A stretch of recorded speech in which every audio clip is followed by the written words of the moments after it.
Hi, everyone, and welcome back to another My Kids Locker COVID-19 podcast episode.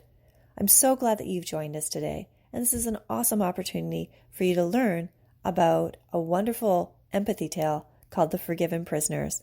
I think you'll enjoy this awesome story, and we have some awesome activities for you today.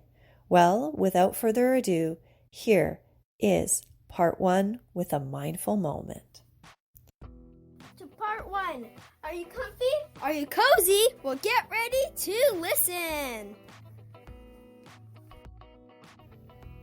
Here we are in part 1, and this is an awesome opportunity for us to think about a mindful moment and pause for a bit to think about a virtue, a quote, or even a word that might help us during the day.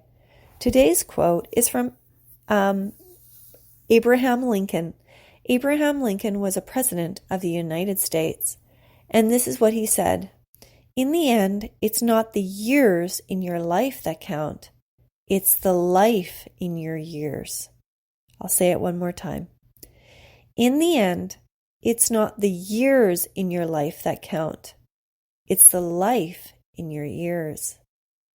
Well, think about your life today.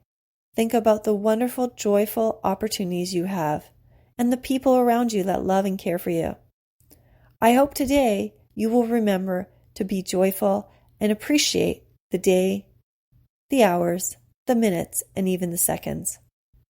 Well, we are now going to move on to part 2, an opportunity for you to create as well as listen to the story. Here we go. Hi everyone, welcome back to part 2 today. We are going to create something amazing, and let's get crafty. Bye. Hi everyone. This is part 2, an opportunity for me to be able to share with you an empathy tale, but also an opportunity for you to do an activity. So, for today's create activity, you are going to write a letter from the perspective of Prince Topaz to King Sapphire when he was in the dungeon. See, this story is about King Sapphire getting angry at his son, Prince Topaz, and he throws him down into the dungeon. And so this is an opportunity for you to be able to write a short letter from Prince Topaz to King Sapphire, and an opportunity for you to think about would it feel like for Prince Topaz to be in the dungeon, in a damp, dark, cold dungeon. What words would he use to write to his dad? What feelings would he use? This is an awesome opportunity for you to be able to write a letter to King Sapphire from Prince Topaz. Well, if you're all comfortable, we are going to now start the story. I hope that you enjoy this beautiful story called The Forgiven Prisoners. Once upon a time, a long time ago, in the land of the Oak and Eagle Kingdom, in the land of the Southern Eagle, there lived a prince. The prince lived in a castle with his father. The king and the prince lived in a land of gems and jewels. He was called Prince Topaz, and the king was named King Sapphire. King Sapphire had a throne room that was covered in sapphires, and when his son was born, the Prince Topaz had emeralds and topaz embedded in the walls of his throne. See, both the king and the prince both valued the gems and jewels that came from the land.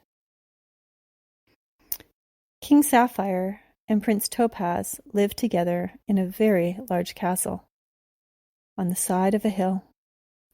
The breeze would blow through the green grass and the sun would shine so brightly, and often the sun would hit the sides of the castle as well as into the throne room, and the beautiful topaz and emeralds would glisten in the beautiful daylight.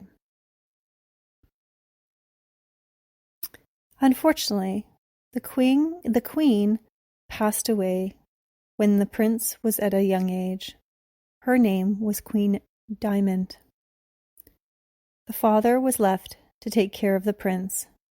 Unfortunately, King Sapphire was a very jealous man, and he chose to use words that were harmful and hurtful. He made poor decisions. He would often choose unwisely and choose not to empathize with people. What happened was, his son, Prince Topaz, was the opposite. He chose ways of softness and kindness and helpfulness. He chose to love. He chose to walk in the ways of caring and kindness. He would often stare out from his window, and he would see across the oak and eagle kingdom all the way to the land of the northern eagle, the eastern eagle, and the western eagle. He would often see all of these castles. One day he went to his father, and his father had a number of altercations in the morning. Yet the number of people that were angry at his father, Prince Topaz never knew. But that anger funneled into his father, and the father was full of rage. Prince Topaz decided to approach his father the day that he was full of rage. He said, "Father, I have decided to leave our palace, and I have decided to explore our land and to go meet new people." Well, King Sapphire got very angry at Prince Topaz and cast him down into the dungeon and said, "I'm going to keep you in my dungeon for the week." He said, "You are not allowed to leave my castle. My bride has passed away.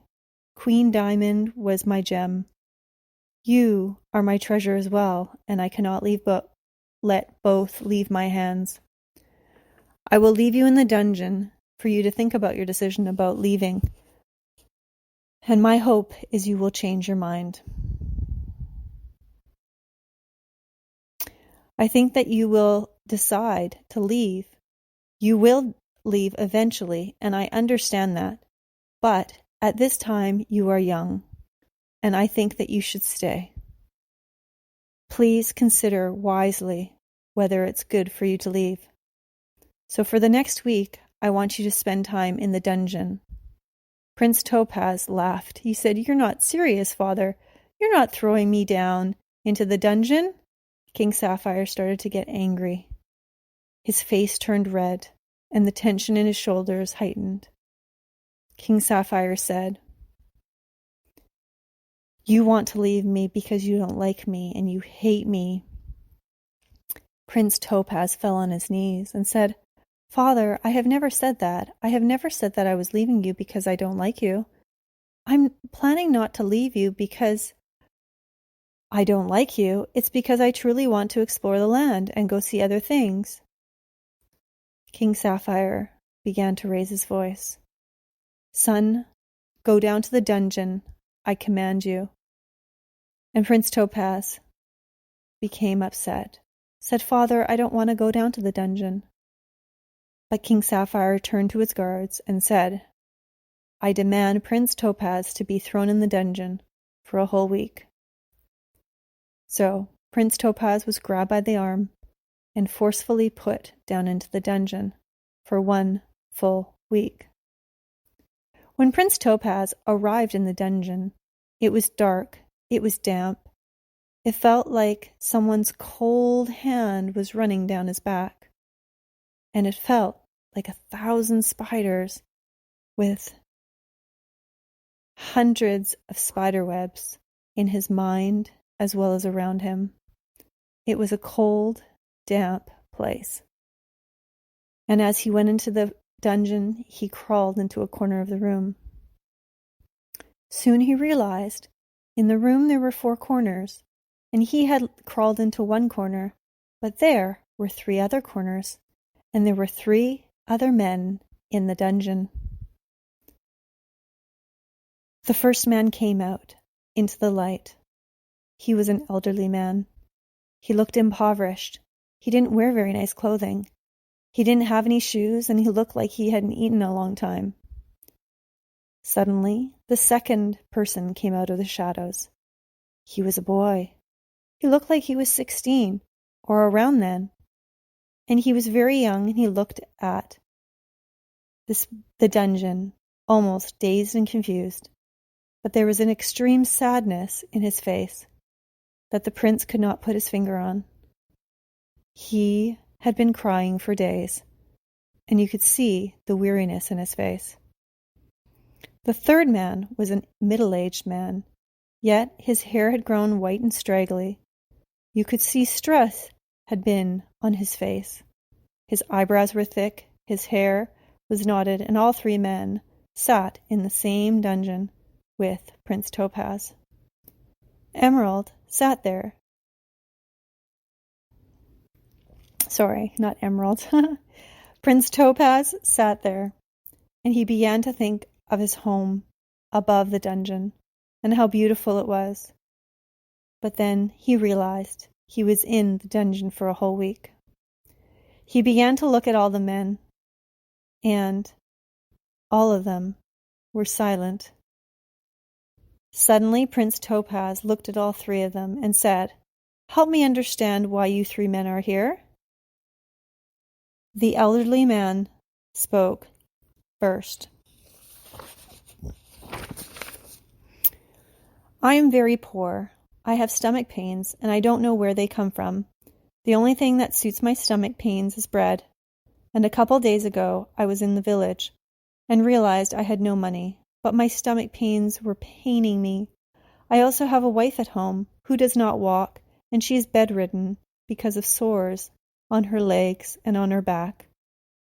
I do not know why she is ill, but she lies in her bed crying.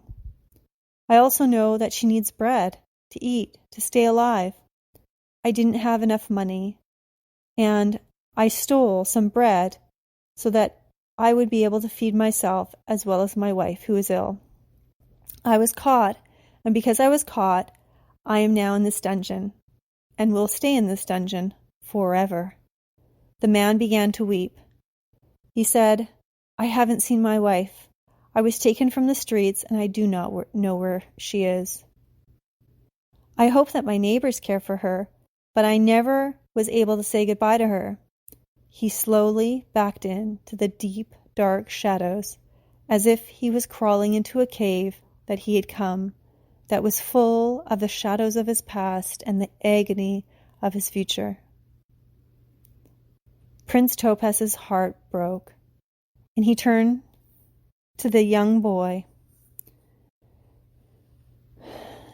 He was around 16, and he said, "Son, you're so young. Why are you here?" He said, "A long time ago, I was in the forest. There was a person who was hit over the head and hurt. I was on a different part of the forest, but the guards saw me walking through the forest and thought I was the one who did it. It was never me, though. I did not commit the crime. Someone else did, but I'm serving the crime for that person." He, too, began to cry and went into the darkness of the corner of the dungeon. Prince Topaz was baffled by it. How could someone serve for a crime they never committed? And yet this man is serving in the dungeon forever because someone now has gone free. He truly was a sacrifice. The third man stepped out from the shadows, and the prince said, "Can you tell me your story?" The man said, "Yes. I have a wife, and I have children. One of my daughters is blind, and one of my daughters is deaf. My wife and I have tried our best to take good care of our children, but unfortunately, we cannot. I have been struggling with understanding what to do. My father is a very rich man. Years ago, I got very angry at him, and I left. I said I would never talk to him again because he used to hurt me and my sister. So, what I did is in my poverty, I went to his castle in the land of the Eastern Eagle, and I broke a window. I went into his living room, and I sat in the living room looking at all the gold, and my mother had passed away, and I noticed her ring on the table. My father knew that I always wanted his ring, so I decided to hold it. But at that very moment, my very angry and bitter father came in, and he was very upset at me breaking into his house. He hadn't seen me in years, and his heart had hardened, as if it had been clay left out for days and days on end in the very hot sun of anger and rage. I told him how my daughter, one of my daughters, was deaf, and how one of my daughters was blind. They didn't know him. They didn't know my mother who had passed away when I was young. We didn't know how to care for them, and that if I could just have this ring, then everything would be good. When my father, being an angry man, said, "No, you broke into my house. You are no longer my son. I disown you." At that very point, I began to cry. He then said, "Call the guards," and the guards came. They came and arrested me, and what happened was that I was taken to this dungeon. I was told I was never going to come out. Once again, the third man backed into a corner, into the shadows, and at that very moment, all 4 men were in a corner of the room with their head bowed low into the shadows. All 4 men were crying, and they were sad. If anyone had heard their story and understood their situation, then maybe there might have been grace. There might have been forgiveness. From the outsider's point of view, all of them had committed a crime that was unforgivable. Prince Topaz said to the men, "I will talk to my king, and I will let you out. I am here for a week, and we will come to know each other better." Over the next week, all 4 of them came to know each other very well. Prince Topaz came to know the names of their family members, and within a week, Prince Topaz knew them in a deep way that probably many people never knew. In time, Prince Topaz was released, and he chose to go and talk to King Sapphire. Before he went to walk into the throne room, he did turn back and say to the men in the dungeon, "I want you to know I will always remember you. I see you and I value you." As Prince Topaz proceeded to go up the stairs to the throne room, he managed his way through the big doors and into the open area of the glorious, splendid sapphires and topaz and emeralds and diamonds that were embedded into the throne room and the thrones. He fell on his knees and he said, "I beg you, these 3 men are innocent, yet on the outside it looks like they've done something very wrong. Would you forgive them? Would you forgive them if you heard their story? Would you have mercy and grace on them? Because they need that at this very moment." King Sapphire got angry. He said, "Son, this is not your place. This is not your job. Those 3 men have served or will be there for the rest of their life because they have committed 3 crimes. I don't have time to hear their story. I don't have time to hold their tears in my hand as they weep and wallow. Who knows, they might too get angry at me. I do not have time for them." King Sapphire said, "The only way to get those 3 men out is for you to promise me that you will never leave this castle, and you will be the one that will be kept in this castle. I like you around, and I like you here. Believing that you're going to be traveling the Oak and Eagle Kingdom, you may never come back, and I do not want that to happen. I believe that maybe one day you will forget me. So, I will set the 3 men free, but that would mean you would forgo ever going out of this castle again. Then and only then would under those conditions will I let the 3 men free." Prince Topaz knew that he was a young man, and he always wanted to venture out and see the rest of the Oak and Eagle Kingdom. But he also knew these 3 men, the elderly man with the sick wife. He also knew the young boy who had been lied to and had made a mistake. And then the 3rd man, who was the one with the wealthy father who would not forgive him. See, all of these people were in situations that were very painful. Although all three men knew that they had to serve their time for different things and being in different places, maybe being at the wrong place at the wrong time, like the 16-year-old, he too knew that there was pain upon pain upon pain that could be continuing to happen because their family members were missing them. Prince Topaz looked at the King Sapphire and said, "I will do it. I will stay in this castle forever. I will forgo ever going out and seeing the rest of the kingdom, and I will serve you because that's what you would do, that you would like me to do. You want me here because you want to take care of me. You want me here because you are lonely. You want me here to mellow the anger and rage that simmers in you." So they called the three prisoners up to the throne room. Prince Topaz was sitting on the throne room floor, as King Sapphire felt that it wasn't necessary for Prince Topaz to sit in his throne yet, as he hadn't earned that privilege. The three men came up, all three men with tears in their eyes. All said, "King, we don't know why you brought us up here. The sunlight is blaring, and we see the beautiful gems and jewels that are embedded in all these things.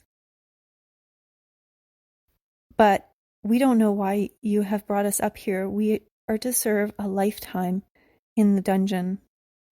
Prince Topaz said, "I do. I have talked to my father, and you are free to go. I will stay in this castle for you. You know, the only thing I ask you to do is for each of you to go travel the world for me, because I will never be able to have that privilege of being able to travel the world. Go to parts of the Oak and Eagle Kingdom. Will you each be able to go to one other corner of this kingdom and be able to get me an eagle feather?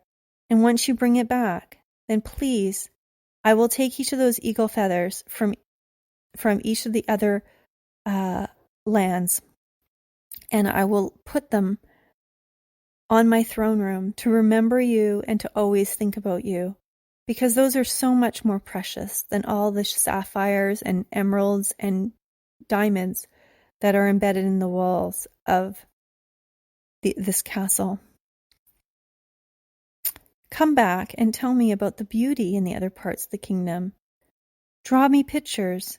Maybe tell me about that beautiful sunset you saw, or maybe the majestic mountains, or the majestic river, or maybe tell me about the fairy forest.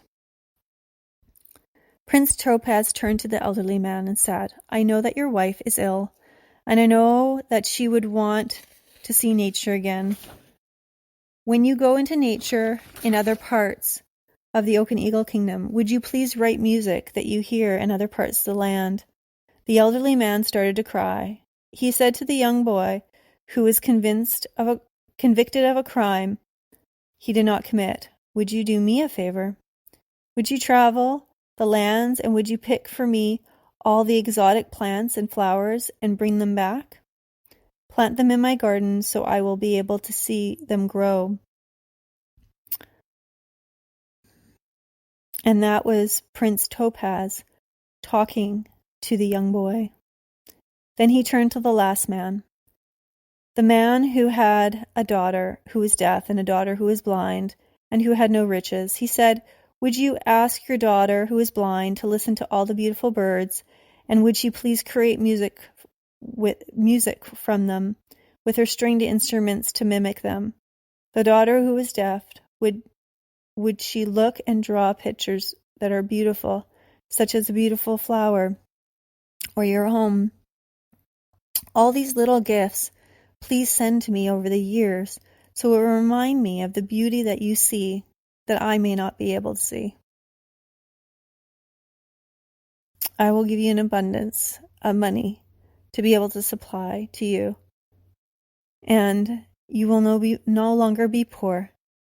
I will, over time, pull the sapphires from my throne room, and I will sell them, and you will take the money, and be able to create a new home for your family and for you.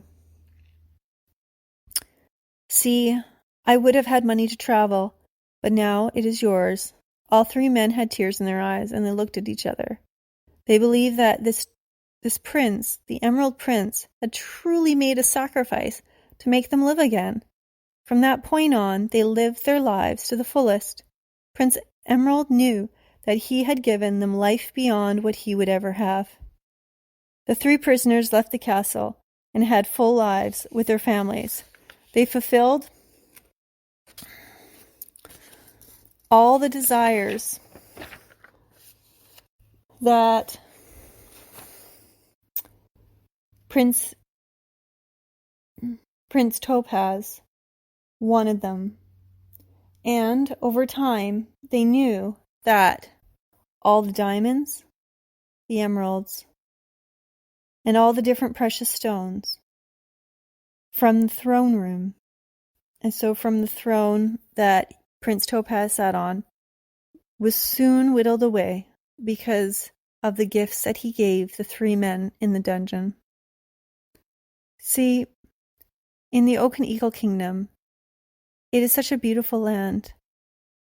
And in the end, Prince Topaz realized that the gift of giving is so much more deeper and so much more meaningful. And the connection that he provided and the opportunity he provided was so much better than just him traveling the world. The ability to give and the ability to connect is such a gift, and it's such a blessing. And Prince Topaz was a very happy prince to the end of his days. The end. Hi everyone, it's time to innovate, part 3. Woo. Welcome to part 3. I hope that you enjoyed the empathy tale. And here we are now trying to stretch our understanding. This is the bonus section, the opportunity to innovate. So what does a dungeon look like in a medieval castle? This is an awesome opportunity for you to be able to Google it. Take some time to stretch your understanding. Learn a little bit about dungeons. So it's a great time to be able to think about what would it look like if I was Prince Topaz and in a dungeon. What would it look like? Dark? Would it have been all stone? Would there be any light? Well, take some time to look up dungeons, and if you have an opportunity, try to draw one. I think that would be super cool. If you want to put pause on the podcast right now, you can do that to learn a little bit about dungeons. Okay, we are now going to close off our podcast episode today. I hope that you enjoyed listening to The Forgiven Prisoners, and I hope that you'll come and join us again for another COVID-19 Ed podcast episode.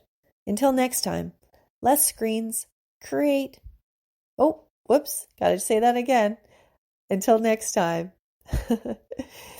less screens, listen, create, and innovate. This is Victoria Wolders signing off.